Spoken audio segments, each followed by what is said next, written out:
अब हम डिस्कस करने वाले हैं ट्रायल्स के बारे में जो कि non muscle invasive bladder cancer में यूज़ होते हैं।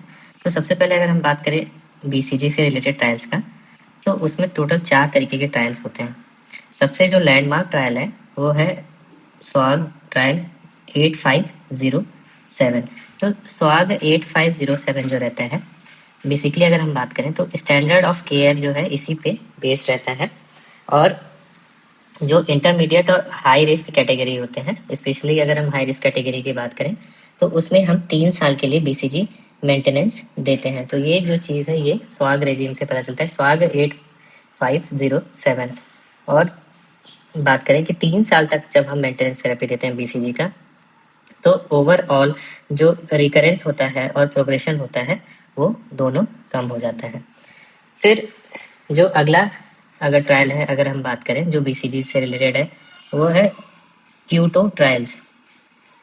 तो क्यूटो ट्रायल्स जो रहता है बेसिकली किया गया था for BCG in different population, और इसकी मदद से हमने क्यूटो रिस्क टेबल्स बनाया। और क्यूटो ट्रायल्स से बेसिकली हम ये पता कर सकते हैं कि बीसीजी देने के बाद प्रोग्नोसिस क्या है। तो ये एक तरीके का प्रोग्नोस्टिक टूल है क्यूटो ट्रायल्स। फिर जो अगला ट्रायल है वो है ईओआरटीसी ट्रायल, और ईओआरटीसी में 30962 ट्रायल होता है। और इसमें जो है हमने बीसीजी को अगर बात करें फुल डोज को कंपेयर किया था 1/3 डोज से, और ड्यूरेशन भी कम किया था। तो फाइनली जो इस स्टडी का रिजल्ट था वो यह निकला कि जो 3 ईयर फुल डोज होता है वो बेस्ट होता है फॉर हाई रिस्क कैटेगरी। तो ये जो रहता है ईओआरटीसी 30962 ट्रायल होता है। फिर अगला जो है वो है स्वाग 8216। तो इसको हम याद कर सकते हैं 8 2 16। हमने ऊपर देखा था 8507 और ये नीचे है 8216। ये बेसिकली अगर ट्रायल की बात करें तो इसमें बीसीजी और माइटोमाइसिन सी को कंपेयर किया था, और इसमें ये पता चला था कि जो बीसीजी होता है वो सुपीरियर होता है इन प्रिवेंटिंग प्रोग्रेशन। और इसी ट्रायल के बेसिस पे जो रहता है था, हम बोल सकते हैं कि इसने बीसीजी को as a primary therapy validate किया था। तो ओवरऑल जो था अगर हम बात करें non muscle invasive bladder cancer में, तो टोटल 4 ट्रायल होते हैं। पहला होता है स्वाग 8507, ये सबसे इंपॉर्टेंट ट्रायल होता है और यही लैंडमार्क ट्रायल है। फिर अगला जो है क्यूटो ट्रायल। क्यूटो ट्रायल जो रहता है इसके बेसिस पे हमने रिस्क टेबल बनाया, और ये प्रोग्नोस्टिक इंडिकेटर होता है कि बीसीजी देने के बाद कितना प्रोग्नोसिस रहता है। फिर तीसरा जो है वो है EORTC ट्रायल, और इसमें हमने फुल डोज को जो था 1 और 3 ईयर ड्यूरेशन से कंपेयर किया था, और फाइनली जो 3 ईयर था वो फुल डोज वो बेस्ट होता है।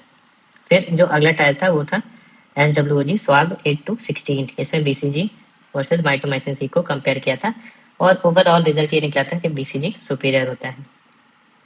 फिर बीसीजी के बाद अगर हम बात करें इंट्रावेसाइकल कीमोथेरेपी ट्रायल्स, तो ये टोटल जो थे सबसे पहले 3 ट्रायल हुए थे। इसमें जो अगला ट्रायल था वो स्वाग S0337। तो S0337 में हमने जो था बेसिकली बहुत ही इंपॉर्टेंट ट्रायल है, इसमें सिंगल डोज जेमसिटाबिन दिया था। तो सिंगल डोज जेमसिटाबिन पोस्ट टीआरबीटी के बाद दिया था। ये हमें स्वाग ट्रायल 0337 से पता चला था। और जेमसिटाबिन जो रहता है रिकरेंस जो रहता है ऑलमोस्ट 35% से ज़्यादा कम कर देता है। तो 35% से अगर हम बात करें रिकरेंस कम हो जाता है। और इसको बेसिकली हम जेमसिटाबिन को लो रिस्क केसेस में यूज़ करते हैं, और इन केस अगर बीसीजी नहीं अवेलेबल है तो भी हम जेमसिटाबिन को यूज़ कर सकते हैं। तो ये जो है ये एक कीमोथेरेपी है। फिर जो अगला ट्रायल है वो है EORTC single dose mitomycin C trial. तो इसमें जो है सिंगल डोज पोस्ट ऑपरेटिव हमने माइटोमाइसिन सी दिया था, और माइटोमाइसिन सी जो रहता है वो रिकरेंस को रिड्यूस करता है बाय 11 से टू 27%। तो 11 से 27%। तो ये लो रिस्क कैटेगरी में स्टैंडर्ड थेरेपी इसे ही मानते हैं स्टैंडर्ड थेरेपी। और अगर हम कंपेयर करें तो जेमसिटाबिन 35% रिकरेंस रिस्क कम करता है, जबकि माइटोमाइसिन सी 27%। तो ओवरऑल ज़्यादा कॉमनली हम लोग माइटोमाइसिन सी यूज़ करते हैं based on the EORTC trial.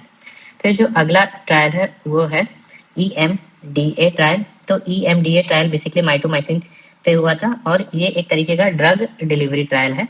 और इसमें जो था इलेक्ट्रोमोटिव ड्रग डिलीवरी उस पर किया था हमने।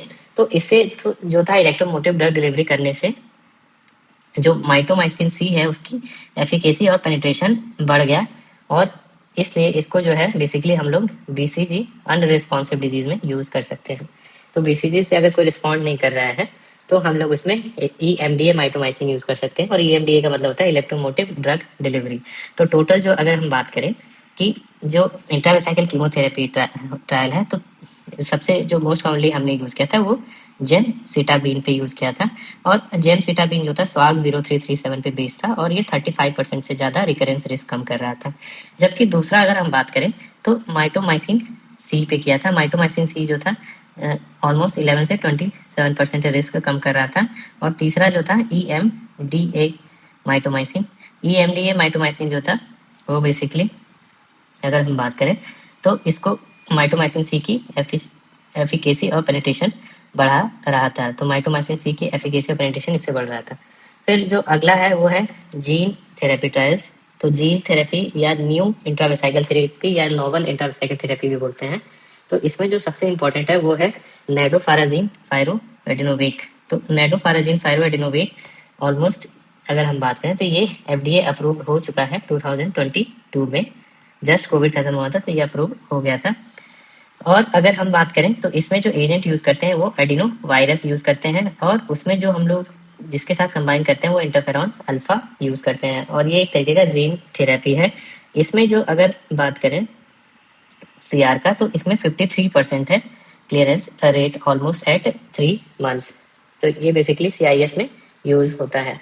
तो जो दूसरा है अगर हम बात करें जो इन्वेस्टिगेशनल है, अभी उस पर इन्वेस्टिगेशन चल रहा है, वो है CG0070 ट्रायल्स। तो इसको 007 ट्रायल्स भी यूज समझ सकते हैं, और इसमें बेसिकली हम लोग ऑन्कोलिटिक एडिनोवायरस इसमें भी यूज करते हैं, और ये बेसिकली जो आरबी जीन पाथवे डिफेक्ट होता है उसके लिए होता है, क्योंकि उसमें ये हायर रिस्पॉन्स शो करता है। और अगला जो है अभी एफडीए अप्रूव्ड नहीं है, ये बेसिकली ईपी कैम को टारगेट करता है, और ये एक तरीके का एडीसी है। इसमें अगर हम सीआर की बात करें तो 40% रहता है एट 3 मंथ्स, और इसमें जो हम लोग ड्रग यूज करते हैं वो है अपोर्टोजोमिक मोनाटॉक्स। तो अपोर्टोजोमिक मोनाटॉक्स की बात करें तो ये अभी अप्रूव्ड नहीं हुआ है, और इसको अगर हम कंपेयर करें अपोर्टोजोमिक मोनाटॉक्स को तो नेडाफिराजीन के कंपैरिजन में इसमें 40% सीआर है, जबकि नेडोफाराजीन 53% होता है। तो ये जो है टोटल जीन ट्रायल्स है रिलेटेड टू एनएमआई बीसी। फिर अगला अगर हम बात करें इम्यूनोथेरेपी एनएमआई बीसी में, तो उसमें जो 3 ट्रायल्स हैं, सबसे पहले इम्यूनोथेरेपी में पेम्ब्रोलिजुमैब पे किया गया था, और उस ट्रायल का नाम था की नोट ट्रायल। की नोट ट्रायल जो था 057, और ये जो पेम्ब्रोलिजुमैब है ये एफडीए अप्रूव्ड है, और इसमें जो अगर हम सीआर की बात करें तो 40% इसमें भी है एट 3 मंथ्स। इसको हम लोग बेसिकली बीसीजी अनरिस्पॉन्सिव सीआईएस में यूज करते हैं। फिर जो अगला है वो ड्रग है निवोलुमैब। निवोलुमैब को हम लोग बीसीजी के साथ यूज कर सकते हैं, और इस पे अभी ट्रायल चल रहा है, और इस ट्रायल का नाम है चेकमेट ट्रायल। तो चेकमेट ट्रायल जो रहता है वो निवोलुमैब से ही एसोसिएटेड रहता है, और इसमें जो है बेसिकली हम लोग बीसीजी को कंबाइन कर रहे हैं, तो इसलिए इसको चेकमेट 9UT ट्रायल भी बोलते हैं। और जो अगला है हम लोग पेम्ब्रोलिजुमैब को भी बीसीजी के साथ कंपेयर कर रहे हैं। तो पेम्ब्रोलिजुमैब पहले से ही स्टैब्लिश है की नोट 057 से, और ये 676 ट्रायल है। ट्रायल 676 की नोट ट्रायल जो रहता है ये बेसिकली पेम्ब्रोलिजुमैब के लिए है, और इसमें भी ट्रायल जो है चल रहा है। तो ओवरऑल हमने जो देखा इसमें बेसिकली 2 ड्रग है, एक तो पेम्ब्रोलिजुमैब है। पेम्ब्रोलिजुमैब पे हमने ट्रायल कर लिया है, और पेम्ब्रोलिजुमैब जो है एफडीए अप्रूव्ड हो चुका है, और इसका ट्रायल जो है कीनो ट्रायल है। दूसरा है कॉम्बिनेशन थेरेपी। कॉम्बिनेशन में हम बीसीजी से जो है कंबाइन करें निवोलुमैब, जिसको चेकमेट भी बोलते हैं, और बीसीजी जिसको पेम्ब्रोलिजुमैब बोलते हैं। फिर अगला है रिस्क स्ट्रेटिफिकेशन के लिए जो ट्रायल्स हैं या नेचुरल हिस्ट्री के लिए, तो उसमें जो है पहला है EORTC ट्रायल। तो EORTC जो है नेचुरल हिस्ट्री ट्रायल की बात करें तो ये जो बेसिकली बेस्ड है EORTC रिस्क टेबल के बेसिस पर बेस्ड है, और मोस्ट वाइडली यूज्ड अगर है तो EORTC रिस्क टेबल ही यूज होता है, most widely use for recurrence and progression. फिर जो दूसरा है वो है क्यूटो ट्रायल, जिसपे बेस्ड क्यूटो स्टडीज। तो ये जो रहता है क्यूटो ट्रायल स्पेसिफिकली अगर हम बात करें तो बीसीजी के लिए ही होता है, और इसको जो क्यूटो स्टडीज की गई थी वो स्पेनिश पॉपुलेशन पे की गई थी। तो ये रहता है क्यूटो ट्रायल्स। अब हम डिस्कस करने वाले हैं ब्लैडर कैंसर ट्रायल में। सबसे पहले बात करें non muscle invasive bladder cancer, तो उसमें जो सबसे इंपॉर्टेंट ट्रायल रहता है वो रहता है स्वाग 8507 ट्रायल, जिसको बोलते हैं बीसीजी मेंटेनेंस ट्रायल भी बोलते हैं। और ये जो स्वाग 8507 है उससे एसोसिएटेड रहता है। तो इसमें बेसिकली हमने कैसे किया था, इंडक्शन बीसीजी दिया था और बीसीजी दिया था, और फिर साथ में 3 ईयर के लिए मेंटेनेंस दिया था। तो जब हमने देखा कि मेंटेनेंस बीसीजी जो है वो ज़्यादा इम्पोर्टेंट होता है और वो रिकरेंस और प्रोग्रेशन को काफ़ी सिग्निफिकेंटली रिड्यूस करता है। तो ये 8507 ट्रायल जो था, बेसिकली अगर हम बात करें तो बेसिस होता है फॉर AUA और EAU recommendation for BCG maintenance in case of intermediate and high risk NMIBC। फिर जो अगला ट्रायल था वो था स्वाग 8 to 16। तो स्वाग 8 to 16 की बात करें तो ये BCG versus mitomycin C trial था, और इसमें बेसिकली ये देखा गया था कि जो बीसीजी है वो माइटोमाइसिन से सुपीरियर होता है in case of high risk NMIBC। फिर जो अगला ट्रायल है वो है क्यूटो ट्रायल। क्यूटो ट्रायल जो था वो स्पेनिश यूरोलॉजिकल ऑन्कोलॉजिकल ग्रुप है, और ये बेसिकली स्पेनिश पॉपुलेशन पे हुआ था। और इसमें अगर हम बात करें तो ये बीसीजी शेड्यूल्स और आउटकम्स पे स्टडी हुई थी। और क्यूटो स्कोरिंग मॉडल जो है क्यूटो ट्रायल से ही बना था, जो कि यूज होता है for recurrence and progression risk. फिर अगला जो ट्रायल है वो है EORTC GU ट्रायल्स। तो EORTC GU ट्रायल्स जो है ये सिल्वेस्टर एटॉल द्वारा हो रही है, और ये बेसिकली लार्ज ट्रायल है जिसमें हम लोग टीआरबीटी का आउटकम, रिकरेंस और प्रोग्रेशन के बारे में इवेलुएट हुआ था। और यही फाउंडेशन है फॉर EORTC रिस्क टेबल्स, जिसको हम लोग पूरे वर्ल्ड वाइड आज यूज़ करते हैं। फिर जो अगला है वो है EORTC 30962 ट्रायल। ये ट्रायल जो है ये भी बीसीजी पे ही हुआ था, और बीसीजी के डोज और शेड्यूल के लिए। और EORTC 30962 ने कंपेयर किया था फुल डोज को 1/3 डोज से और 1 ईयर टाइम ड्यूरेशन को 3 ईयर से। तो इस स्टडी के बेसिस पे रिजल्ट निकला था कि जो 3 ईयर फुल डोज होता है वो सुपीरियर होता है फॉर हाई रिस्क कैटेगरी, जबकि इंटरमीडिएट रिस्क कैटेगरी में हम लोग डोज रिडक्शन कर सकते हैं। अब जो अगला ट्रायल है वो है EORTC 30994 ट्रायल।